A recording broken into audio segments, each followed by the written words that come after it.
ரசூலுல்லாஹி ஸல்லல்லாஹு அலைஹி வஸல்லம் அவர்கள் சொன்னார்கள், ஒருவர் நம்ம உறவை பேண வேண்டும், அவரோடு உணவை துண்டித்து விடக்கூடாது, அவரோடு இணக்கமாக இருக்க வேண்டும் என்று மீண்டும் மீண்டும் நாம் செய்கிறோம். இது நிறைய சகோதரர்களுக்கு, நிறைய சகோதரிகளுக்கு இந்த முறை நடந்திருக்கு. நாம் எப்படியாவது அவரோடு சேர்ந்து வாழ வேண்டும், அவரோடு இணக்கமாக இருக்க வேண்டும் என்று மீண்டும் மீண்டும் நாம் இணைவதற்கு முயற்சி செய்தாலும் அவர்கள் நம்மளை முறித்துக் கொண்டே இருப்பார்கள்.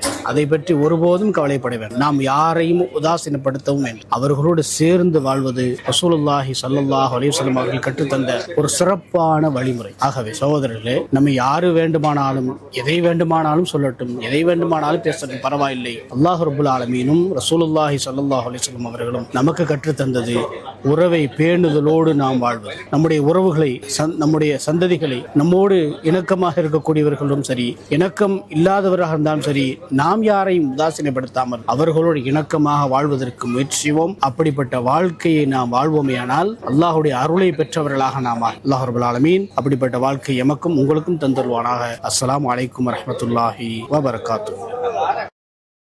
Download ShareChat.